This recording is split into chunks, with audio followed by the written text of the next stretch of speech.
Assalamualaikum class. I am Mafia Slim. My topic of presentation is a play, The Alchemist by Ben Jonson.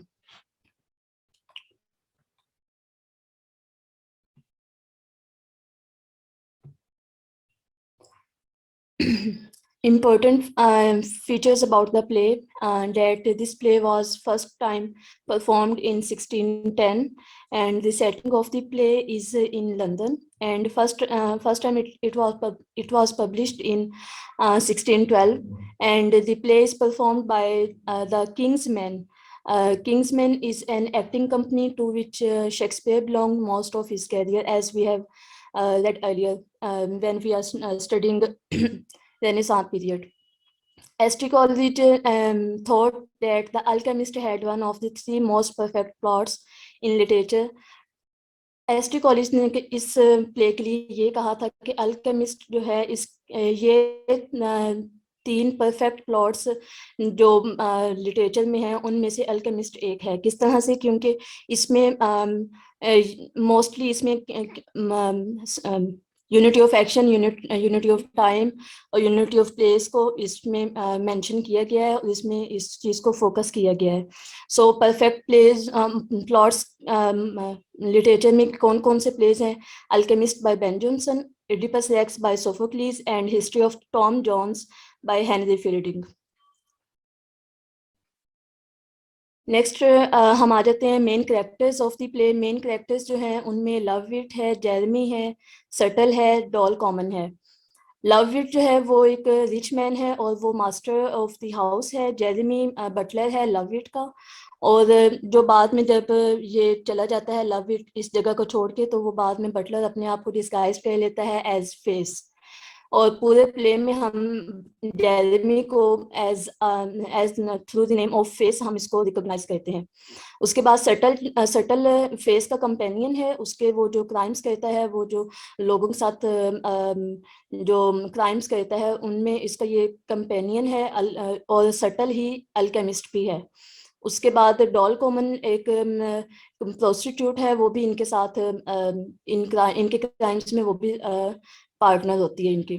उसके बाद जो हमारे पास victimised characters आते हैं, victimised characters में सबसे पहले एबल ड्रगर आ जाता है, फिर डेपर, सर एपिक्योर, मेमन, सर्ली, जो बाद में वो भी अपने आप को डिस्गाइज करके स्पेनियर्ड के तौर पे आता है, वो प्ले में शो होता है। फिर बाद में डैम प्लांट आती है, कैस्ट्रल, एनानियस और ट्राइबुलेशन हॉलसम। इस प्ले में एक जो इम्पोर्टेंट फैक्टर है वो ये है कि importance of philosopher's stone. Philosopher's stone, क्योंकि इसमें जो मेजर जो थीम इस प्ले का है वो है लस्ट फॉर वेल्थ, ग्रीडीनेस इसमें मेजर फैक्टर है। और क्योंकि हर एक को अमीर होना है, इसमें जितने भी विक्टिमाइज्ड कैरेक्टर्स हैं उन सबको अमीर होना है किसी ना किसी वे में। तो इसमें जो फिलोसोफर स्टोन की इम्पोर्टेंस है वो ये है कि ये एक मिडल एजेस का ये एक ऐसा प्रोसेस है जो कि बहुत ज़्यादा कॉमन था उस टाइम पीरियड पे, क्योंकि वहाँ पर कैथोलिक्स वगैरह का ज़्यादा, चर्च का ज़्यादा चर्च ज़्यादा रूल ओवर करता था उस टाइम पीरियड पे। तो इसलिए वहाँ पर मिडल एजेस में इस चीज़ के ऊपर बिलीव किया जाता था कि through the use of philosopher stone we can change any common metal into a specific metal, just like gold and silver. It was a process which was common in Middle Ages. It was supposed that common metals like copper, iron, lead, and tin could be turned into the valuable metals, especially gold and silver, through the alchemy process. इस पूरे process को Alchemy कहते हैं। और play में हम देखेंगे कि और जो ये सारा प्रोसेस कर रहा है उसको अल्केमिस्ट कहते हैं। जो अल्केमिस्ट है वो सटल ही है, जो कि उसका कंपेनियन है फेस का। It was also concerned with the perfection of human soul and for the spirituality of human beings, and also to cure illness of human beings. अब हम इसकी समरी पे आ जाते हैं। प्ले की समरी जो है वो 5 एक्ट्स, ये एक 5 एक्ट्स प्ले है। इसमें स्टार्ट ये होता है कि लवविट जो है वो लंदन छोड़कर जा रहा है। वो किस लिए लंदन छोड़ के जा रहा है? क्योंकि वहाँ पर एक प्लेग बहुत तेज़ी से फैल रहा था, तो इसलिए वो वापस अपने कंट्री स्टेट में चला जाता है। और ये अपने अपना जो ये होम टाउन है, ये 6 वीक्स के लिए ये वहां से दूर चला जाता है। उसके बाद जेरेमी जो इसका बटलर है लविट का, वो बाद में क्या कहता है, वो पूरे जो घर होता है वो उसको कन्वर्ट कर देता है इनटू फ्रॉडुलेंट एक्टिविटीज, जिसमें ज्यादातर स्कैम्स होते हैं और फ्रॉड्स होते हैं वहां पर। और ये इसके साथ इसके कंपेनियंस भी होते हैं फेस के, जो ये सारे फ्रॉडुलेंट एक्टिविटीज कहते हैं। Jeremy, who disguised himself as Face, has converted the house into fraudulent activities. Face and Subtle are always fighting that who is doing better work and get more profit. And Doll breaks it up. Start ये होता है कि Jeremy और subtle आपस में fighting कर रहे होते हैं कि किसने सबसे ज्यादा वर्क अच्छा किया है, और जिसने ज्यादा वर्क अच्छा किया है उसको ज्यादा प्रॉफिट मिलेगा। लेकिन फिर बाद में जो ये प्रोस्टिट्यूट होती है डोल कॉमन, वो आती है और वो इनका झगड़ा खत्म करती है। और वो उनको भी बताती है कि हमारा जो फर्स्ट विक्टिम है वो आया है डेपर। डेपर जो है डेपर जो है वो एक लॉ क्लर्क है, और वो चाहता है First victim Dapper wants Sutter to use his magic to help him to win gambling.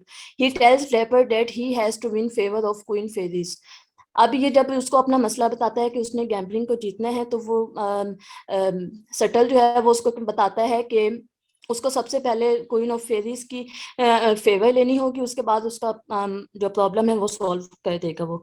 डगर जो होता है वो काफी ज्यादा मनी भी उसको पे करता है अपने इस काम के लिए। डगर दूसरा विक्टिम है जो कि इसको काफी टाइम पीरियड से वो उसको जानता भी है इनको, लेकिन वो फिर भी इनके ऊपर बिलीव करता रहता है क्योंकि उसने एक अपनी टोबैको शॉप बनाई होती है, और उस टोबैको शॉप को वो मतलब उससे से ज्यादा प्रॉफिट गेन करने के लिए वो उनसे पूछता है कि मैं क्या क्या काम करूं कि मुझे ना ज्यादा से ज्यादा प्रॉफिट गेन हो।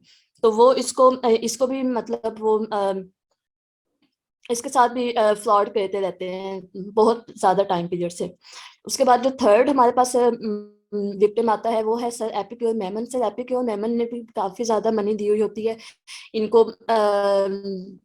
Sir Epicure Mammon also pays a lot of money to him to create the philosopher stone in the lab.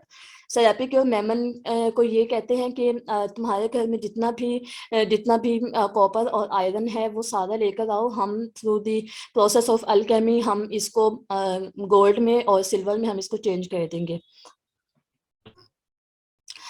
Memon जो है सर एपिक्योर मेमन, वो उसके साथ सैली आता है। सैली जो है वो इसके साथ होता है जो और सैली इसके ऊपर बिलीव नहीं करता इन दोनों के ऊपर, सटल और जेरेमी की फेस के ऊपर। सैली उसको बताने की कोशिश करता है मेमन को कि ये सब फ्रॉड है, लेकिन वो इसकी बात नहीं मानता। अब जब ये मेमन वापस आता है तो मेमन डॉल जो होती है वो अपने आप को डिस्गाइज कर लेती है एज अ स्कॉलर लेडी। और उसके बाद वो जो होती है who comes to the house for the cure of madness, Mammon got gets attracted to Dol. अब मेमन जो है वो डॉल के साथ अटैच हो जाता है। अब जो फोर्थ वन विक्टिम्स हैं वो प्योरिटन्स हैं, और उनमें कौन कौन आता है, उनमें एनानियस आता है और टर्बुलेशन होल्सम आता है।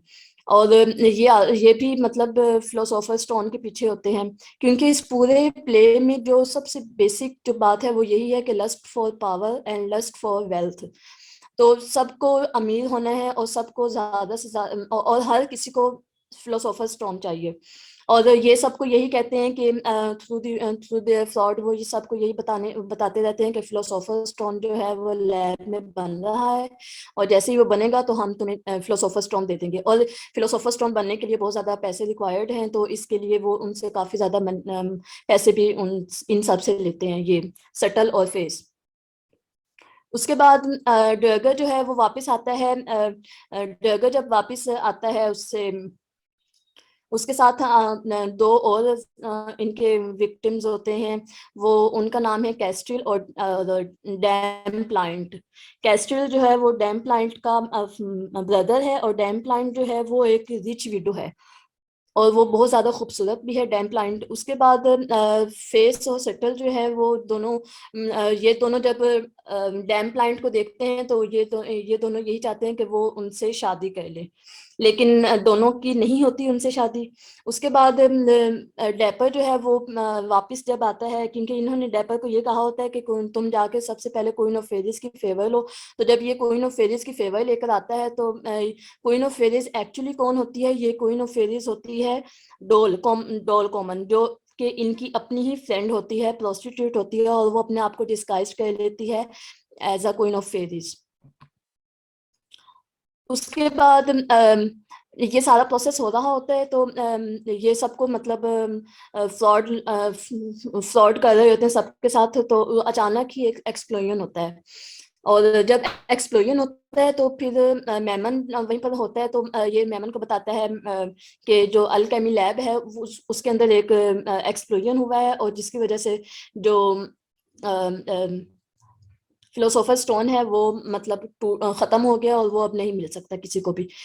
और ये फिर सटल फेस और सटल यही दोनों बताते हैं इसको, मेमन को, ऐसा रेपिकल मेमन को, कि तुम जो फिजिकली इंटीमेट हुए हो डॉल के साथ, क्योंकि ये पिछले पिछले एक्ट में ये डॉल की तरफ अट्रैक्ट होता है और ये फिर उसके साथ फिजिकली इंटीमेट होता है, तो इसलिए वो उसको कहते हैं कि तुम्हें तुम्हारे उस गुनाह की वजह से जो फिलोसोफर स्टोन है वो खत्म हो गया अब।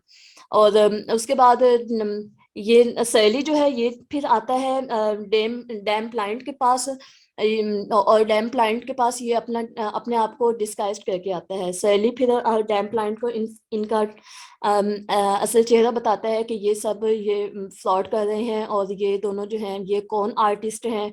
और ये फिर यही कहता है कि ये अपना सारा जो सच है इन दोनों का वो पूरी दुनिया को बता देगा। ये सारा कुछ हो रहा होता है, तो अचानक ही इनको पता चलता है कि लव विट जो है वो वापस आ गया अपने होम टाउन में। तो फेस जो कि इसका बटलर है वो अपने और वो फेस जो है वो इन सब की आइडेंटिटी चेंज कर लेता है, अपनी आइडेंटिटी वो फिर जेरेमी बन जाता है। और फिर ये बाद में लव विट जो है ना वो लव इट के नेबर्स इसको बताते हैं कि तुम्हारे जाने के बाद तुम्हारे घर में काफी ज्यादा फ्लॉडुलेंट एक्टिविटीज हुई थी, और काफी ज्यादा लोग तुम्हारे घर में आ रहे थे। तो ये जब जेरेमी से इस सब के बारे में इंक्वायरी करता है, तो वो यही कहता है कि मैंने ऐसा कुछ नहीं किया, लेकिन लव इट कहता है कि मैं सिर्फ तुम्हें उस हालत में माफ करूंगा अगर तुम मेरी शादी डैम क्लाइंट के साथ करवा दोगे। तो इस एट द एंड ऑफ ये लव इट की शादी डैम प्लांट के साथ हो जाती है, और सटल और डॉल जो होते हैं वो मतलब खाली हाथ वो इस घर को छोड़ देते हैं, क्योंकि इनको लव इट ये धमकी देता है कि मैंने पुलिस को बुला लिया है और पुलिस मतलब ऑन द वे है। और ये दोनों उस घर को फिर खाली हाथ छोड़ के भाग जाते हैं, और लव इट की शादी डैम प्लांट के साथ हो जाती है with the favour of Jeremy, जो कि उसका बटलर है। And this is the whole my story. Is there any question?